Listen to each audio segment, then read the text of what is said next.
Assalamualaikum warahmatullahi wabarakatuh. Kita kembali lagi untuk membahas soal di bagian yang keempat. Kita lihat soal pertama. Soal ini materinya adalah hukum ohm ya. Hukum dan alat ukur listrik.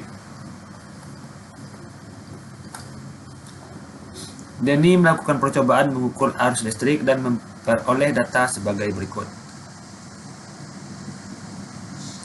Sekarang kita lihat gambar. Skala yang ditunjuk ini 60, kemudian banyak skalanya 100. 0,5 ini sudah ditegaskan dalam soal batas ukur ampere meter. Tentukan besar tegangan yang digunakan Denny pada percobaan di atas. Untuk mencari nilai V tegangan ini ya. V sama dengan I dikali R. R-nya sudah ada nih 40 ohm. Ini yang belum. Maka untuk mencari I kita hitung dari hasil yang ditunjukkan oleh skala ampere meter ini. Bagaimana caranya? I skala yang ditunjuk per banyak skala dikali batas ukur. Mana batas ukurnya ini? 0,5 ampere. I sama dengan skala yang ditunjuk 60 ini. 60 banyak skalanya 100 ini.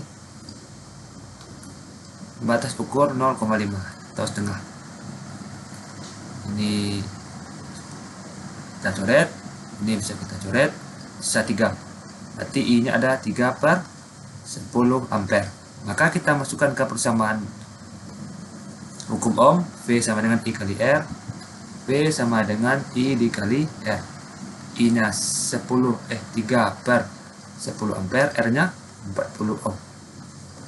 Ini kita coret, nanti 3 kali 4, 12 volt. Berarti tegangan yang digunakan Denny pada percobaan ini adalah sebesar 12 volt.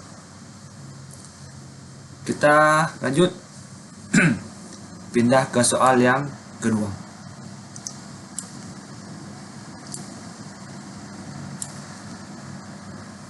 Ini materinya adalah hukum Kirchhoff. Hukum Kirchhoff. Tentukan arus yang mengalir pada hambatan 2 ohm dan 1 ohm. Untuk menyelesaikan soal ini, pertama kita buat dulu loop. Ini loop pertama. Ini loop kedua. Kemudian kita buat arah arusnya yang masuk ke titik ini. Kemudian seperti ini. Kemudian ke bawah. Ini kita buat I1.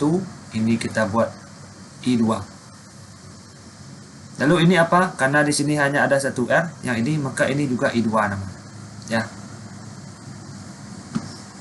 Jadi yang ini nanti bisa kita coret.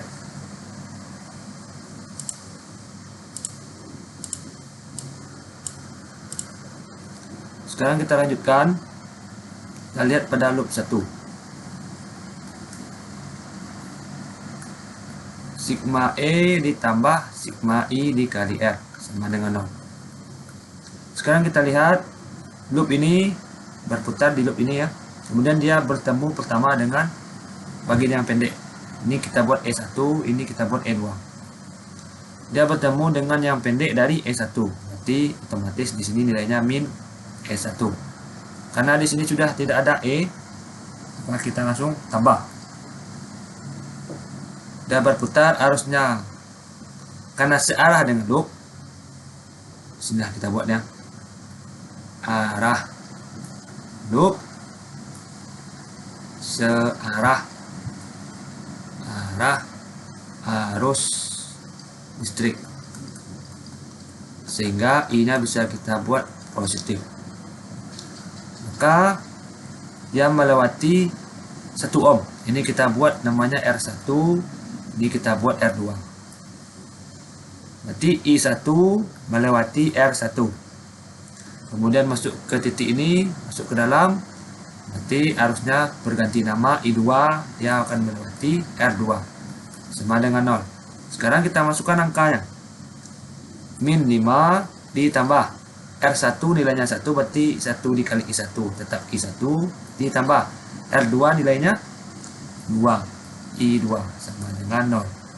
Kalau kita buat I1 ditambah 2I2 sama dengan 5. Baik, sekarang kita lihat di loop 2 ya. Loop 2. Jadi loop 2.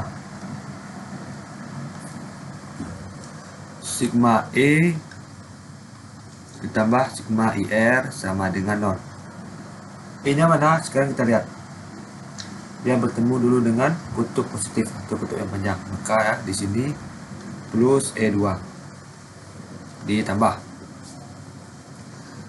Dalam loop ini hanya dilewati satu resistor saja atau satu R yang dilewati oleh I2. Karena arusnya searah dengan arah loop, maka nilai ini tetap ya positif.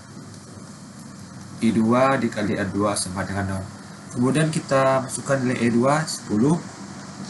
Ini I2, R-nya 2. 2I2 sama min 10. Maka I2 sama dengan min 5 ampere. Kemudian kalau kita lanjutkan, I1 tambah 2I2 sama dengan 5, yang ini ya. I1 ditambah 2 min 5 sama dengan 5. I1 min 10 tambah 5, maka I1 sama dengan 5 ditambah 10, 15 ampere. Berarti arus yang melewati R1 adalah 15 ampere. Jadi kalau kita buat di sini, arus yang melewati hambatan 1 ohm adalah 15 ampere. Kemudian arus yang melewati hambatan 2 ohm maaf ya, adalah 5 ampere.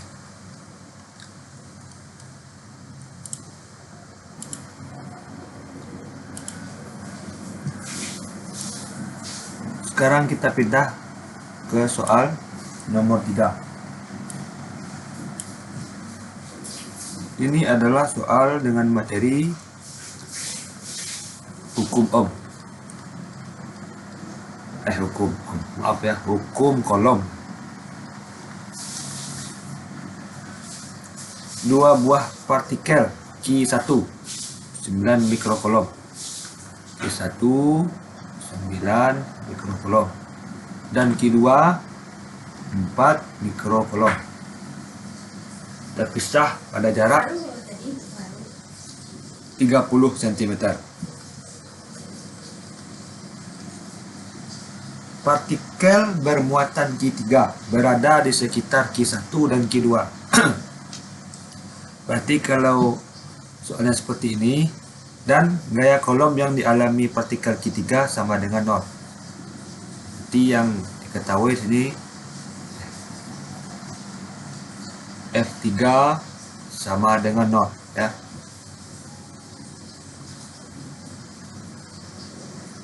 Di sini dikatakan berada di sekitar. Di sekitar ini maksudnya bisa di antara Q1 dan Q2, di kiri Q1 atau di kanan Q2. Untuk menyelesaikan soal seperti ini, letak Q3 itu biasanya terletak di sebelah muatan ya. Terletak di ini, ada sekitar catatan kecil ya, terletak di sebelah muatan yang angkanya kecil. Mana yang kecil adalah 4 mikrokulom. Jadi di sini letak Q3. Ini kita buat jarak X. Maka jarak muatan 1 dan 3 itu adalah 30 ditambah X. Jarak muatan 2 R ini ya, R23 adalah X. Sekarang kita buat seperti ini. Karena kasusnya adalah nilai gaya kolom Q3 ini 0, maka nanti garis gayanya harus berbentuk seperti ini. Kita ganti warnanya dulu ya. Kita ganti warnanya.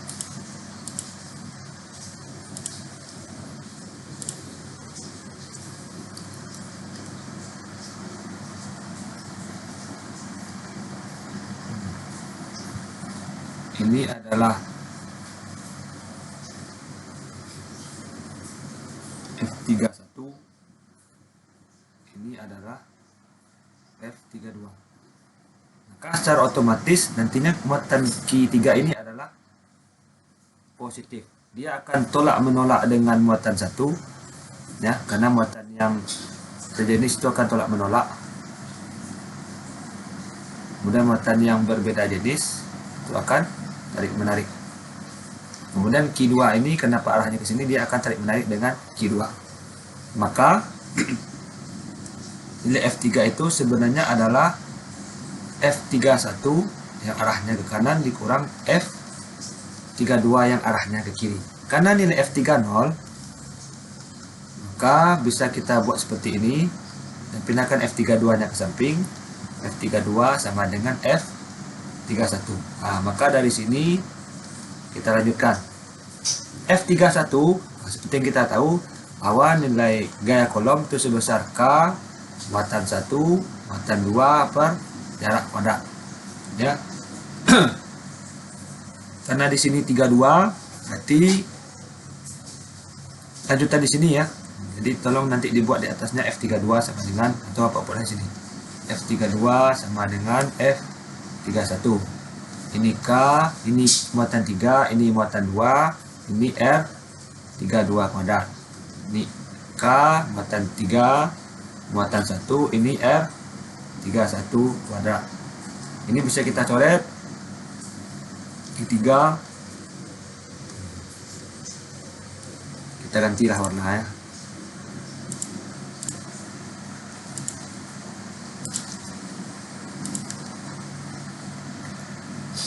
Maka kita susun Q2 per Q1 berarti R32 per R31 dikuadratkan. Q2 nilainya adalah 4 mikrokulom, Q1 9, R32 atau R23 ini sama ya, R32 R23 ini X di bawah 30 ditambah X.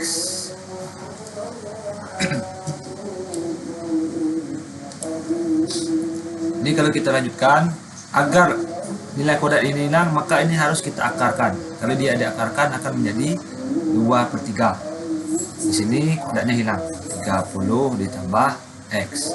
Ini kita kali ke samping, 60 ditambah 2X, ini kali ke samping 3X. Maka 60 sama dengan X. X sama dengan 60. Artinya apa? Letak muatan ketiga. Di sini kalau kita buat kesimpulan pertama, letak partikel Q3, partikel Q3 60 cm di sebelah kanan Q2, atau letak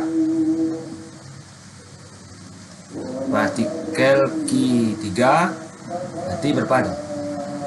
90 cm, 30 tambah 60 di sebelah kanan Q1 ya. Ini bisa dua buah jawaban ini. Baik, kita lanjutkan soal nomor 4 ya.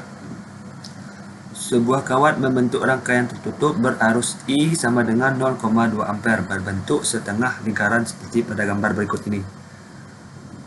Jari-jari lingkaran dalam berarti R1 ya. R1 sama dengan 0,2 meter. Dan jari-jari lingkaran luar arti yang besar R2 dengan 0,5 meter. Hitunglah besar medan magnet di pusat lingkaran O. Di sini pertama kita buat dulu B1. B1 ini nilainya adalah mu 0 dikali I per 2 pi R1 ya. Kemudian karena bentuknya setengah, ini bukan 2 PR tapi 2R1. Karena ini setengah lingkaran, maka kita buat di sini dikali setengah. Di mana tang setengah ini 180 dibagi 360 derajat ya. Kemudian P2 berarti mu 0 I per 2R2 dikali juga setengah.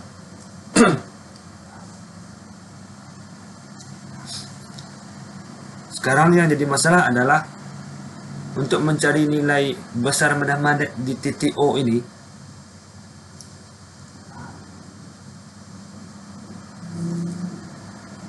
B di titik O atau medan magnet di titik O atau BO,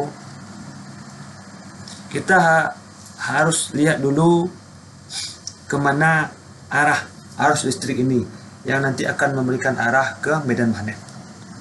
Kalau arah arus listrik searah jarum jam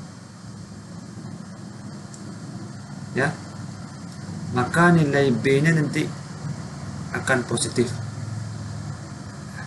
Namun setiap buku dan setiap penjelasan ini nanti akan beda-beda.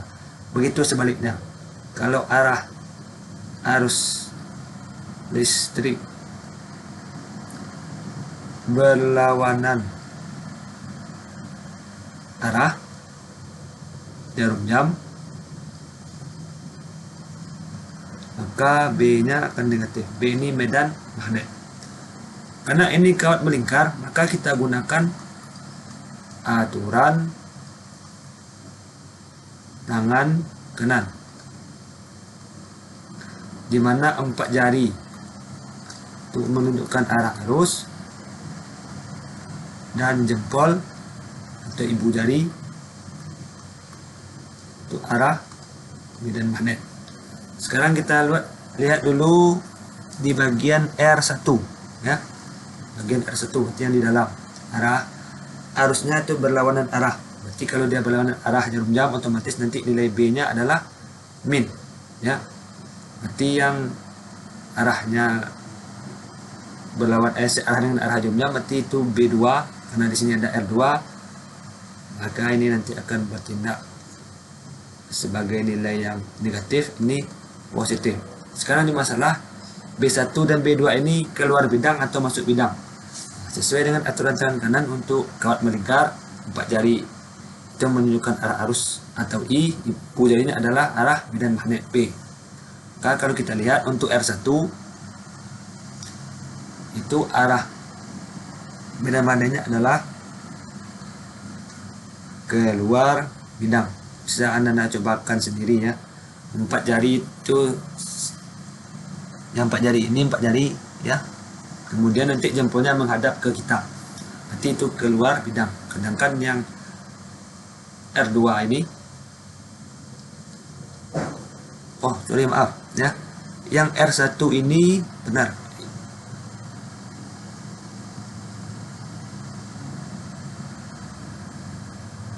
Sorry ya. Ini ada kesalahan. Ada kesalahan.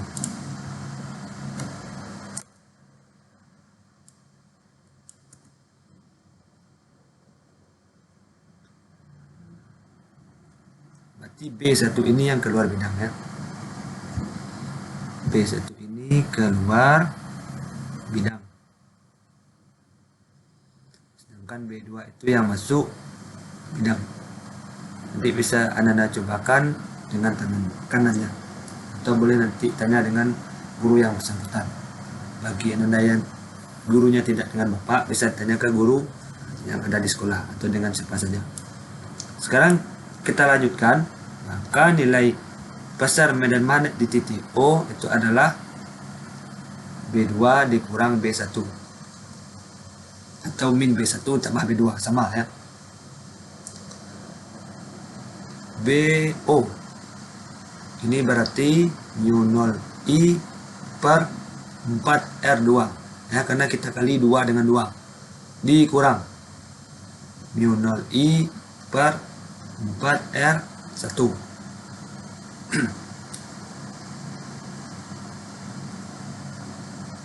Karena ini seperempatnya sama, maka boleh kita keluarkan mu0.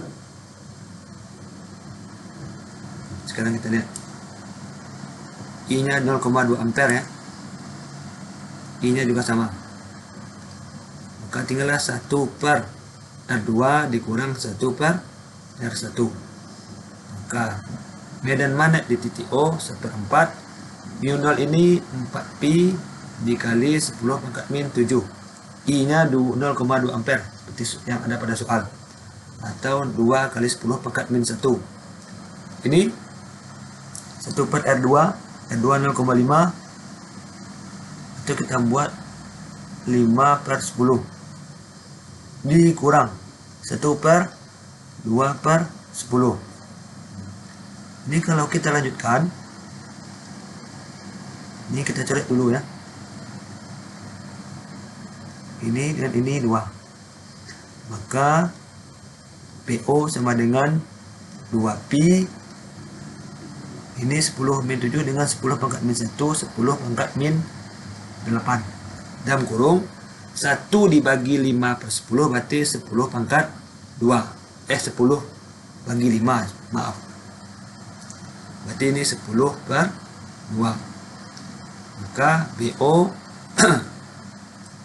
2pi dikali 10 pangkat min 8, 10 bagi 5 2, 10 bagi 2, 10 bagi 5 2, 10 bagi 2 5. Maka ini kalau kita kali, ini min 3 ya, berarti min 6 pi dikali 10 pangkat min 8 Tesla. Min ini menandakan bahwa arah medan magnet kemana? Sesuai dengan data di atas, keluar bidang.